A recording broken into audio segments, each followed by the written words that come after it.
Bonjour. Bienvenue pour ce deuxième numéro de présentation de consoles plus ou moins collector d'une certaine couleur. La première vidéo était dédiée à la couleur verte, un épisode qui vous avait bien plu, c'est pour cela que je vous propose un deuxième numéro, et celle-ci sera consacrée à la couleur rose. Je pense que tout comme moi, la couleur rose doit très certainement vous faire penser en premier lieu au personnage de Nintendo, Kirby, la petite boule rose qui aspire tout et qui, selon des spécialistes, est le personnage de jeu vidéo le plus puissant de tous les temps, puisqu'il est indestructible, c'est un extraterrestre et il peut avaler tout ce qu'il souhaite. Peut-être que la couleur rose vous fait penser à la panthère rose ou à un autre personnage de jeu vidéo ou de la... ou d'un univers qui ne fait pas partie des jeux vidéo. N'hésitez surtout pas à me dire quel personnage vous fait penser en premier lieu avec la couleur rose. Et concernant cette vidéo, je vais débuter avec des présentations de consoles que vous pouvez trouver assez facilement sur internet. D'ailleurs, j'avais débuté une collection de consoles roses pour intégrer celle-ci dans ma collection à thème Kirby. Et en deuxième partie de cette vidéo, je vous présenterai des modèles de consoles roses qui sont très inconnus du grand public et même moi, je n'en connaissais même pas l'existence. Game Boy Micro. Débutons avec une acquisition assez récente. Il s'agit de la Game Boy Micro, sortie en 2005.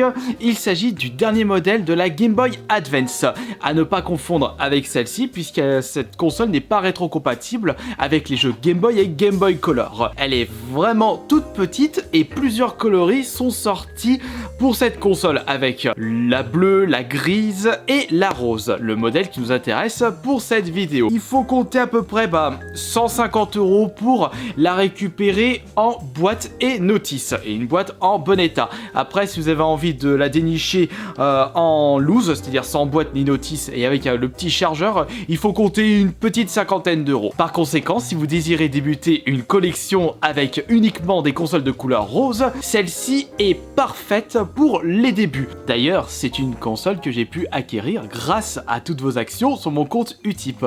Je vous remercie beaucoup. Et c'est une très belle console qui a sa belle place dans ma collection. Game Boy Advance SP. Je vous présente une autre console Nintendo de couleur rose, la Game Boy Advance SP Pink Limited Edition. D'ailleurs, je suis en train de me demander, il n'existe pas de consoles à ce jour qui sont de base sorties au coloris rose.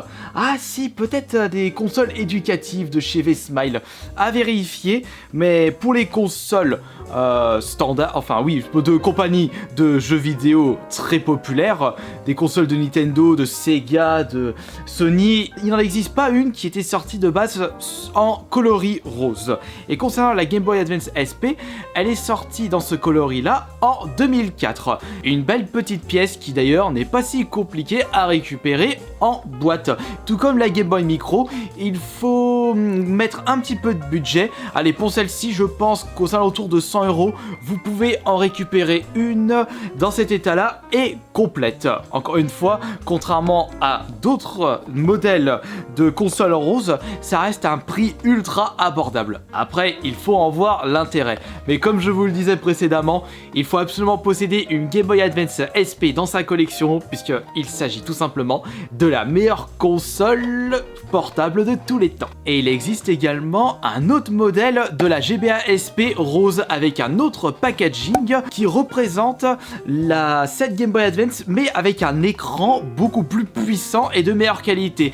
C'est le AGS 101, alors que ce modèle de GBA SP, c'est l'écran 001, un modèle un peu moins qualitatif. Pièce de Slim. J'avoue que pour l'instant, je ne vous ai présenté que des consoles de chez Nintendo, mais il existe des consoles chez Sony et même chez d'autres constructeurs qui sont également de couleur rose pour les éditions limitées, et c'est le cas pour la PS2 de couleur rose. Une très jolie couleur bien flashante qui m'avait attiré l'œil lorsque je l'avais dénichée en vide-grenier. Le petit carton juste là.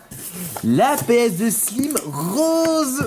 Et c'était un modèle que je recherchais, puisque moi qui pensais que rose c'était tout le temps les consoles Nintendo, et étant donné que une PS2 édition rose c'était pas si compliqué à trouver, j'avais toutes mes chances pour la dénicher en vide-grenier. Et c'était le cas. C'est une console qui était fournie avec une carte mémoire de couleur rose ainsi que 2 manettes de couleur rose présents dans le pack.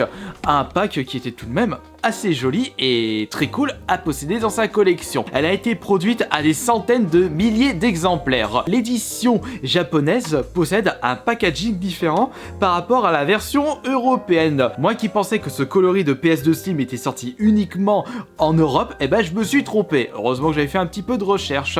Mais les Japonais ont eu plus de chance par rapport aux Européens puisqu'ils ont eu le droit à une PS2 Fat de couleur rose. Dreamcast Hello Kitty. Bon allez, il suffit avec les modèles édition limitée qui sont tout de même assez communes, on va passer à des pièces extrêmement rares pour certaines. J'ai choisi en premier lieu une console de chez Sega. La Dreamcast a pu accueillir une édition de coloris rose à l'effigie du petit chat Hello Kitty. Une console sortie uniquement au Japon et éditée à seulement 1500 exemplaires, ce qui est un chiffre très bas par rapport à la PS2 Slim de couleur rose. Cette édition comportait bien entendu la console, le clavier, un VMU qui est en fait la carte mémoire de la Dreamcast ainsi qu'une manette, et le total était de couleur rose translucide, c'est-à-dire transparent. Il faut également savoir que la Dreamcast a pu accueillir une autre édition limitée Hello Kitty, mais de couleur bleue à la place du rose, et c'était une console que j'avais découverte lors d'une convention chez un vendeur indépendant qui vendait d'ailleurs cette console, mais c'était la version bleue et non la version rose. Après tout, au vu du design de ce petit chat tout mimi sans bouche, c'était tout à fait logique que cette société, en partenariat avec des constructeurs, allait proposer aux joueurs des consoles de couleur rose. On avait également le droit à une Game Boy Color, et attention, clou du spectacle, il y avait même eu une Xbox première du nom de couleur rose, spéciale Hello Kitty. Game Boy Advance SP IQ Pikachu. Plus ça va et plus on passe à des éditions inconnues au bataillon. Et c'est le cas pour cette Game Boy Advance SP très spéciale. Elle est de couleur rose, tout comme la précédente que j'avais pu vous présenter. Mais attention, il s'agit d'une Game Boy Advance SP IQ. C'est en fait le nom chinois des consoles Nintendo. Cette filiale Nintendo avait débuté avec la IQ Player, qui est en fait une manette N64 avec des jeux intégrés à l'intérieur. D'ailleurs, ce serait cool que je récupère ce modèle d'N64 pour vous la présenter sur la chaîne. Ils avaient également sorti les DS et les Wii, mais sous le terme, enfin le slogan IQ. Déjà que récupérer des consoles sorties uniquement en Chine, c'est assez compliqué en ce moment, alors les éditions limitées, je vous en parle pas. Et cette console rose possède tout bêtement une tête de Pikachu sur la face avant. Et puis en dessous, vous pouvez constater le terme EQ. Édité seulement à quelques milliers d'exemplaires, uniquement disponible en Chine, cette console est tout de même assez recherchée par les collectionneurs Pokémon et les collectionneurs ardus de chez Nintendo. Ce serait cool de posséder ceci, mais il y a une autre console qui m'intéresse avec la couleur rose, et il s'agit de la console la plus rare à l'heure actuelle. Game Boy Kirby Pinball. Oh là là, mais qu'est-ce que c'est que ce bazar, mon petit Kirby? Il s'agit d'une édition limitée en l'honneur de Kirby Pinball, édité seulement, d'après ce que j'ai pu voir sur internet, aux alentours de 25 exemplaires à travers le monde. Ouh là là là, ça commence à faire un tout petit chiffre. Surtout qu'en plus cette console est sortie en 1994, ça a 25 ans. En trouver une à l'heure d'aujourd'hui, c'est mission impossible. Quoique, il existe un vendeur espagnol qui est en train actuellement de vendre cette édition limitée.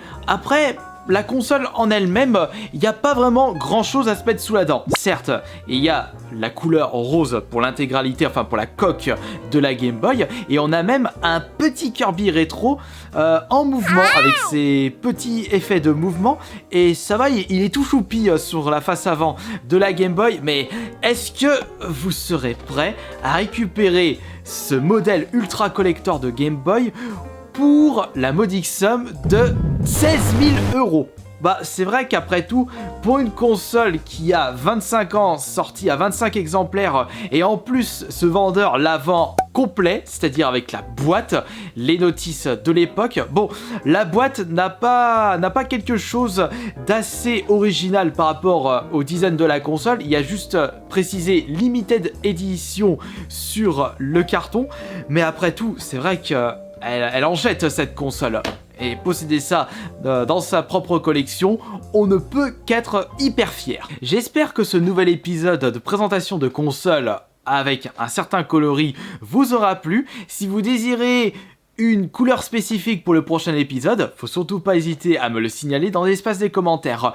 On m'avait demandé les éditions collector, enfin les consoles collector de couleur or. Oh bah ça, vous allez en bouffer du Zelda avec cette couleur, mais ça peut être intéressant de vous parler de ceci, ou peut-être les consoles ornées de bijoux, de diamants, de pierres précieuses. Ça peut être pas mal aussi.